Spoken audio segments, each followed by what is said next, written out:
Sweat Equity Podcast and streaming show. Pragmatic entrepreneurial advice and dick jokes hosted by me, Law Smith, and Eric Reginger.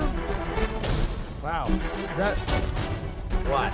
Sorry. Too loud? I'm working on it. Hashtag GirthyRI. Do you want to get amped or not, bro? Hashtag 69B2B. Hashtag Sweat Equity. We're on iTunes or your Apple Podcast app, Spotify, Laughable. You can watch us on YouTube, Facebook, Vimeo, your mom's Walkman, LinkedIn, Medium, Friendster. Are you reading that off a note you wrote down, Friendster? No, I ad-lib, man. Come on, I'm a stand-up. I can riff with them, baby. We're sponsored by Grasshopper. Try grasshopper.com/sweat. You get $50 off a business phone line. Don't be a jabroni and have a Google voice number when someone calls your business, your side hustle, whatever you're trying to do. The reason you're listening to this is you want to be better, right? Well, try grasshopper.com/sweat. Hooks you up, hooks the show up. $50 off a business phone line. I just signed up with our code for a new brand I'm with. Boom. Ooh. Little kickback I to didn't us. get that number. It's coming in. Didn't send it to me. We'll talk to our sponsor rep. FreshBooks, go freshbooks.com. I'm on FreshBooks for my agency, Tokubaga. Go freshbooks.com/sweat. That'll give you a hookup as well. I forget the discount, but there's a good, I think it's $100 or something like that. $50. Go freshbooks.com/sweat for that QuickBooks alternative, for that zero alternative. Stay focused. I'm on it. I'm watching. And then if you need digital marketing help from You don't know. Just stop looking at your computer. You're fine. You're small startup, nano, micro, local sector, Tokubaga, tocoba.ga. You can listen to the Incremental, Eric's podcast that he doesn't do, or my podcast that I don't do, Work Harder, Not Smarter. At least I did make some. That sounds like our guest is here. Is somebody here? Our guest is here. Are you ready to go? Let's pin him to the chat. We're doing this remote. All right. Alex, are you there? Okay, we got him. Can you hear us? Here. Hey, can you hear me? All right. Are you done with your ad read, sir? We're ready to get the show started. What about my sweat equity? Let's get to work! Sweat equity. Sweat equity. My sweat equity. My sweat equity.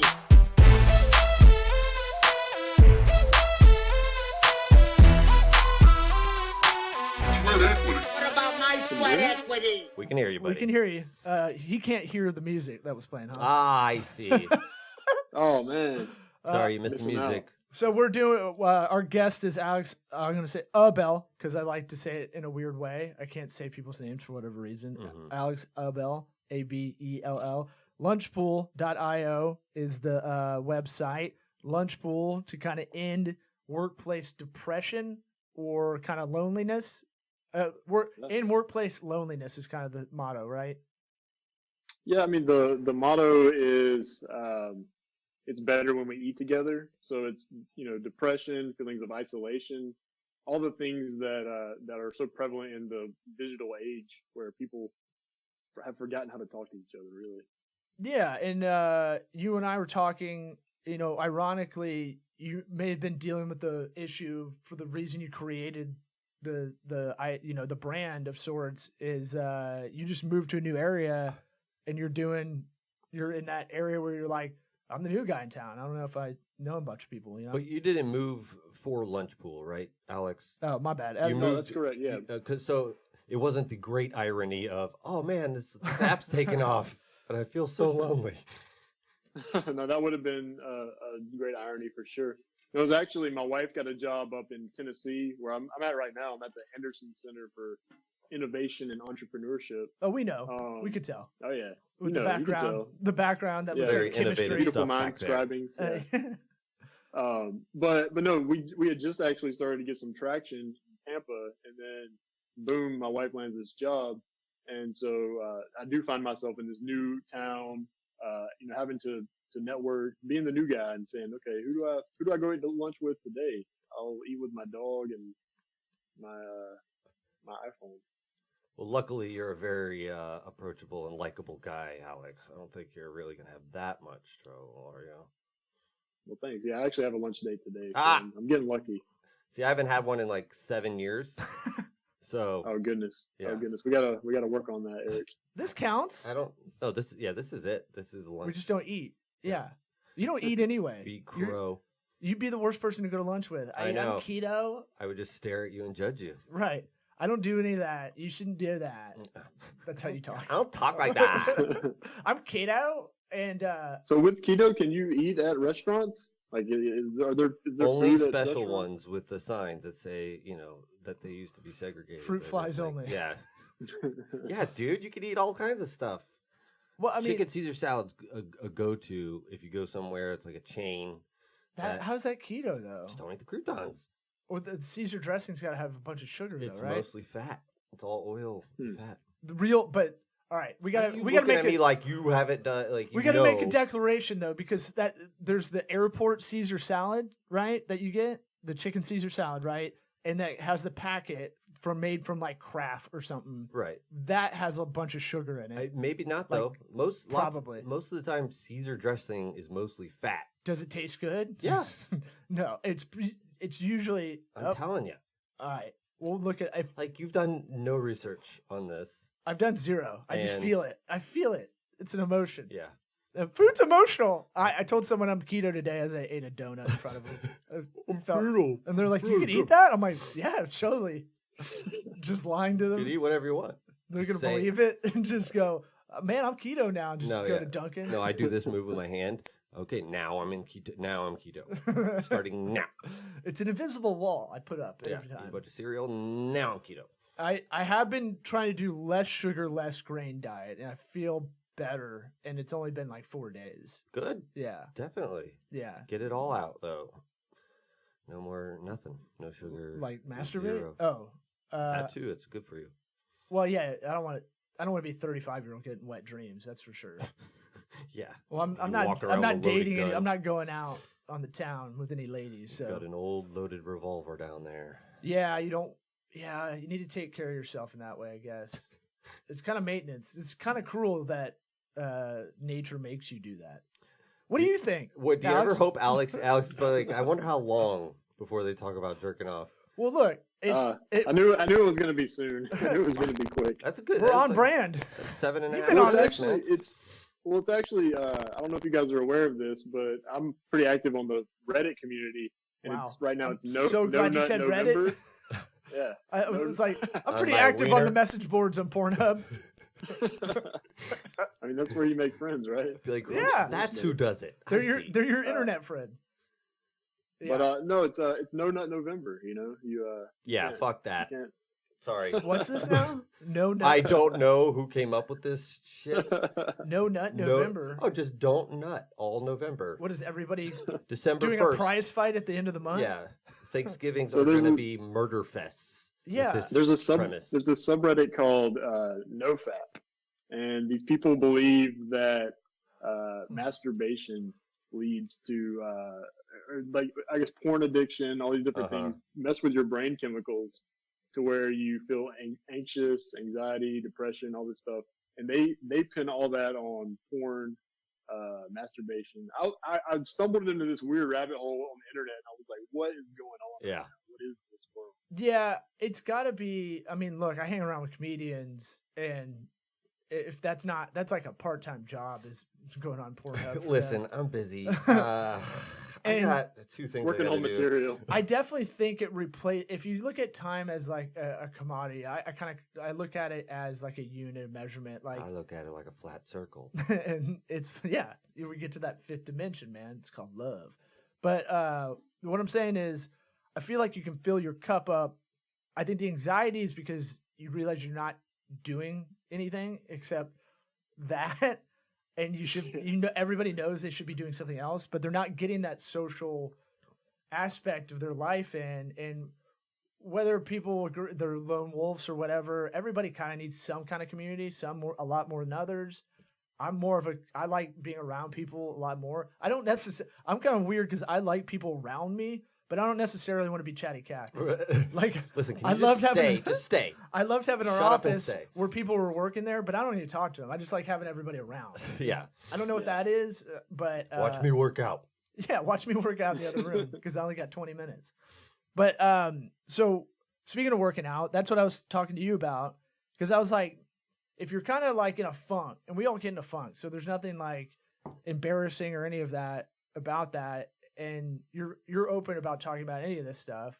Yeah. It'd be hard to do the lunch pool kind of brand without talking about your own experience. But we were texting back and forth, and it was just like, here's some ideas you didn't ask for that I sent your way. But I was like, I think guys, when we don't have some physical work to do, I think almost all guys atrophy in everything.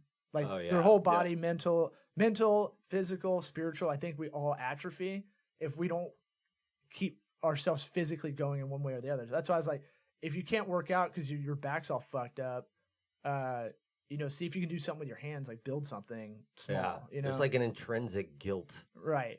Definitely for men. I think it's just more primal. It's like I think it's for everybody. Honestly, I think men and women. I don't think it's just men, but men, it's much more obvious. I think the effects are greater though. Yeah, that's true too. Yeah.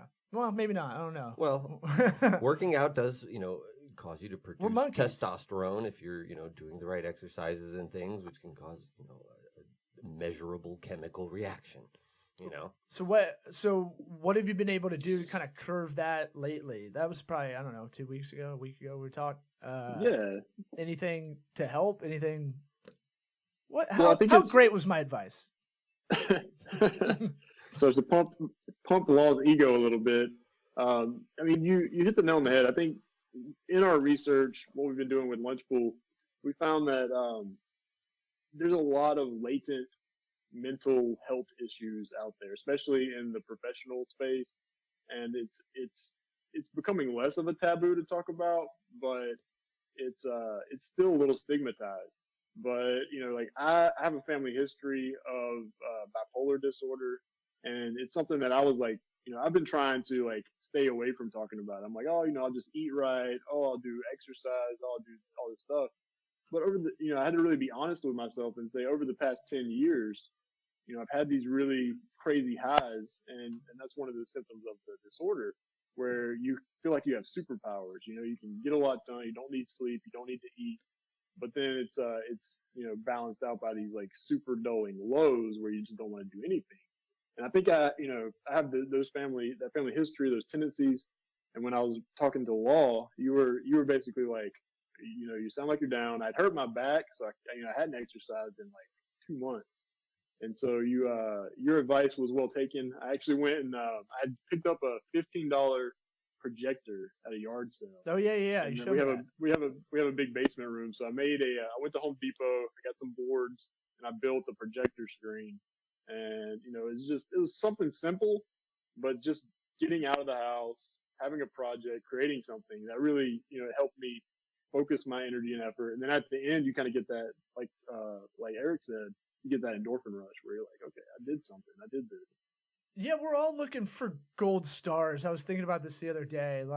There's a lot of people. The reason people humble brag online a lot is they don't get the recognition probably a lot in their own life. The gym posts, as annoying as those are for a lot of people, I think part of that is I don't think anybody sees me doing this, right? See, yeah. I like to make fun of it, but I'll do it too. And it's in the same way. It's like, we know, all three of us know in digital, assuredly, your schedule's weird like that sometimes because it's hard to discipline yourself to go, okay, I'm going to stop here and then wake up like a normal person. Because you'd rather just go, you'll figure out a way to justify, time, there's a time value of it compounding. If I finish it now, it'll be better down the line. I'd rather burn out a little bit. You justify all that shit and you end up, it's not a good life. Yeah, especially if you know what you have to do. Right. It's not like if you're trying to figure something out, that's something I'm much easier to walk away from and do something differently and come back to it. But if I know, I just got to do this work. Yeah. It's like, I'm just gonna, I won't stop until I finish it. Yeah, and it's tough. That's tough to do in digital. And then the other part, and you don't get recognition really. You never get a client that's like, perfect, awesome, thanks, you're the best. There's always something wrong. you just know turning it in or whatever you're doing digitally, it's never going to be like, oh, you guys are fucking awesome. Like, it's like, Yeah. it's kind of is good and bad, right? It's kind of, I see that like stand up, like your set's never 100%. You talk to any of the big guys too, and they're like, they'll kill, and you watch them off stage and they're like, I don't know, it was okay. Yeah. I missed this thing and I fucked this thing up. So there's that part. But what I was saying is the recognition a lot of the time can give you the motivation. Like, I'm a big inertia guy. So like the more I'm doing, the more I can do. And like eventually it becomes this thing where it doesn't feel taxing to do all these things and juggle them all. But when I do hit a lull and I'm not taking care of myself, that it can go the other way too. So I totally empathize with that situation. Like I've told Eric, there's been sometimes I'm like, yeah, I haven't been sleeping all week, and I just woke up after like 48 hours straight. Just sleeping, basically. It catches up. And it's not, and now you have a kid, right? So you have to kind of be wary of it, you know, or aware of it. But, you know, I think the weird thing that we all want is a little recognition. I think lunch pool is good in the way that human interaction for lunch, even with a stranger, right? That just needs a connection of some sort. That is like the basic bitch need of Maslow's hierarchy of needs. Yeah. Yeah. Well, and it's something that we've, you know, that I strongly believe in is that motivation is fleeting. So, you know, an example is, like you said, I have a almost 2-year-old daughter, and, you know, my whole schedule changed, and I didn't have a whole lot of time to squeeze in, you know, some alone me time. It was all either working for clients, working on the startup, you know, whatever it may be, or getting her ready for daycare. So, you know, I went through this extreme burst of motivation a few months ago, and I started getting up at 5 a.m. every morning. Yeah. And I would go do yoga. I would go work out a little bit. I would, you know, write down my day's activity plan. And that lasted for like 2 weeks. And I felt awesome, you know, but then there's that one day where you go out to dinner, have some wine. Exactly. Maybe sleep in the next day. Oh yeah. Have some ice cream after the drinks. So I think that's another thing that, you know, is the power of what we're doing at Lunch Pool is it's accountability. It's, you know, why do people have coaches? Why do people work out in groups? It's because sometimes you don't have the internal motivation and you need someone to be like, hey, let's go to the gym. I know you don't feel like it. We're going anyway. And it's just that little nudge that you need that kind of sets you over the top. And it can be the same thing with just taking a break in your day. It's like, oh, I have all this work to do. I need to really focus and hammer down. I got these deadlines. I got clients breathing down my neck. But sometimes you just need somebody to come around and be like, hey, Law, you need a break, man. You're no, I do it to myself now. I can create my own fake deadlines that aren't as crucial as I'm making them. And sometimes I'll overemphasize, I got to get this done. And it has a negative effect. It's almost like you got too many things running on your computer, and like, I'll slowly get it done, but I'm not focused on it because there's like a weird anxious part. So now I either I'll go like do like a 20-minute workout, or like now I'll do a walk because sometimes you just can't. I've already done the workout for the day, kind of thing, and I don't want to do it again. You know, you'll hurt yourself. Get that treadmill. I need to get the treadmill. Dude. No, I walk outside. Right, but I can work on the laptop on my treadmill. I don't, my hands are too sweaty. I can barely do it. That's just sitting still. You see my computer, my keyboard looks gross. Get a bunch of fans. I'm trying to help you. No, I'm with you. I'm envious. I can't do that. Like I physically, I don't think I can. I remember I tried to do that in the office with the bike, and I tried to put the laptop on top of the spin bike. Yeah. And that's no bueno. But it doesn't mean I can't do other stuff. So I'll dictate stuff. If I'm really on my game, I'll dictate content or dictate ideas for this show, you know, ahead of time. And that's where I needed to get. But for you, it's like I pulled up a study while we've been talking. My friend Tracy, who owns Knockout LA, it's a big kind of fitness brand over in LA. We're getting a lot of attention. I'm pumped for her. We'll get her on the show soon. But you know, 80% of Americans are insufficiently active. Hmm. That's crazy. I So believe It's a big stat. previous research has shown that lifting weights helps lift depression, cardiovascular activities, reduce the effects of anxiety, and any type of movement improves mental health. And so, part of it is just getting up and getting out. The hardest part of going to the gym is driving there. I think that a lot of people have like a thing in their head that I need to do. I got to go to the gym for an hour. And and it's like, I don't feel like going for an hour. It's like, okay, well, I just won't go. And it's like, no, it's not. It's like there was a giant fat guy who couldn't even get out of a chair and he lost 900 pounds, whatever he lost. And he couldn't walk, but all he could do was wave his arms around or whatever he could do. Yeah. And it was like, that guy ain't, once he made the decision, he wasn't going to be like, oh, I'm just not going to, I can't, because every little bit helps. Yeah, every movement takes calories. That's what people got to realize. On Sunday, us talking takes calories. On Sunday, I was feeling a little anxious I felt guilty. I wasn't working and I was tired, right? I was like almost about to flop and go, I might just lay on the couch and just watch Red Zone all day, And I was about in that mode and I was like, the last time I did that, it was nice. Every now and again is fine, right? But it's one of those things where it was like, I'll feel way guiltier that night or Monday morning that I didn't do shit with my life that day. And so I go, what would be the opposite of doing that right now? So I was just like, all right, I could go right back to sleep or I could get up. And we were going to record on Sunday and couldn't do it. And so I was like, all right, we're not doing that. I'm just going to get up and go for a run. And I'll run as far as I can go until I get tired. I was sore from working out the last 3 days pretty hard. Uh-huh. I'll just go until I can go. And then we lost you for a second. And then I'll just jog or just walk until, and I just answered emails and got my to-do list set up for that week ahead of time. So I was like, oh yeah, that's right. I'm a person that even if I just go on a walk, it's not more of an exercise. It'll actually get my brain going in a motivational way to do task work like that. Yeah, there's nothing wrong with walking. Right. It's, it's moving. It's burning calories. I always feel, some reason I have to get over this like old lady picture in my head of like little weights and like. I know. Like I'm going on a fast walk. Exercising. Yeah. Nice this and is easy exercise. now.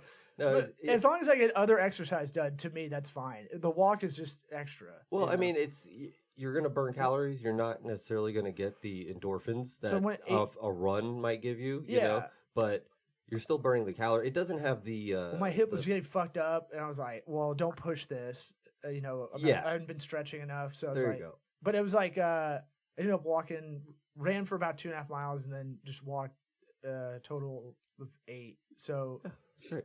Good job. And I was like, in Tampa, it's weird because everybody thinks you have a DUI if you walk around in the city. Yeah. so it's a weird context because if we lived in New York, you'd walk for 2 hours and that wouldn't be weird. Like if I walked from Eric's place to my place, which is probably 8 miles or so, you'd get stabbed. No, people would be like, "What's wrong? Right. What's going on?" Yeah. It's like, I just wanted to. But if you walked, wanted to take a walk for 2 hours somewhere in a spread out city like this or like Denver or Birmingham or something like that, be it's like, weird. What's wrong? Are you on crystal meth? What's going on? It's really messed up that our cities are built that way to stop judging me for walking on the highways, guys. It's weird.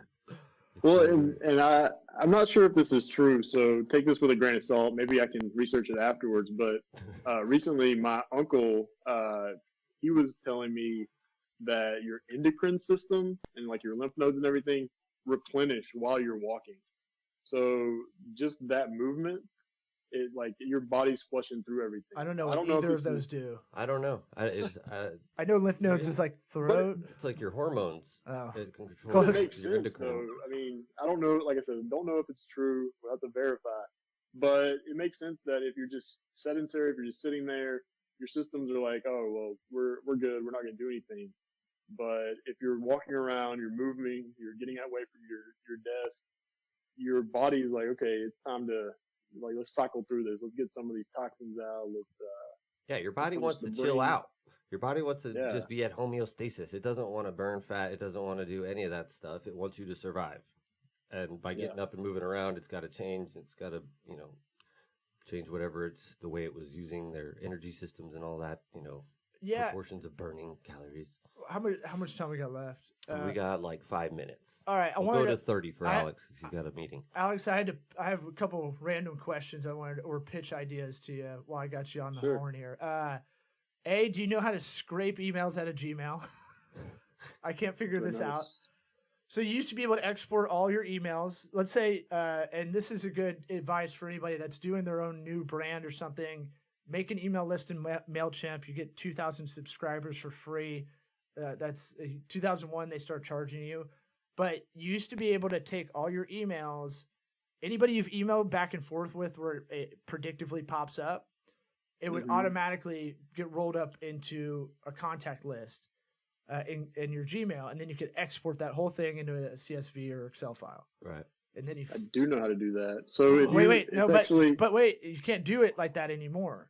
So Google made an app literally called Google Contacts that you have to tab everybody now. You have to manually go through everybody and add them to your contacts list. So it's not you can't do it. You can't do it that way. Yeah, anymore. I'm looking at Google Contacts right now. That's what I was going to suggest. You can export it from there, but you have to actually add them in there. Yep. Manually. Yeah, so I'm trying to figure out a way to do it. I know there's a bunch of Chrome extensions. I figured you're kind of someone that plays around with this kind of stuff like I do. And I didn't know if you knew anything off the top of your head. It sounds like you don't. Yeah, I don't. Well, you knew about the duck soup thing on LinkedIn. If you want to tell everybody what that was. Yeah, duck soup is pretty cool. There's actually another one too that I haven't mentioned to you before.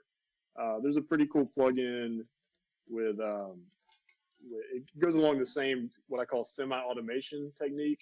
So Duck Soup is a plugin for LinkedIn where you can basically you do a search for a type of person. So maybe they work at a company, maybe they are in a certain industry, and what it'll do is it'll go step by step and view their profiles. And you can send requests, or you can send messages, you can send connections. I just like to view the profiles because LinkedIn has that weird feature where it's like, who's viewed your profile? And so it just puts you in their world, basically.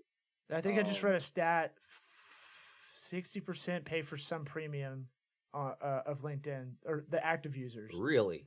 Yeah, because you can do you can use the cheap version just to see who viewed you. I know. That's like $15 or something. I can't remember. The curiosity is huge, though. I mean, you want to know like who's that was everything with Facebook in the beginning. Remember Facebook in the beginning was like you're creeping on some chick and you're like, oh fuck, I accidentally hit like on an old picture of her. I was trying to look at a bathing suit. Yeah. I mean, I don't do that now. Right, Alex? Oh no, never. I'm happily married and love my wife. Yeah. So what's the alternative to duck soup? Well, it's not alternative to duck soup, but it's actually a new gangster product. It's a gangster product because it's called Yam, Yet Another Mail Merge.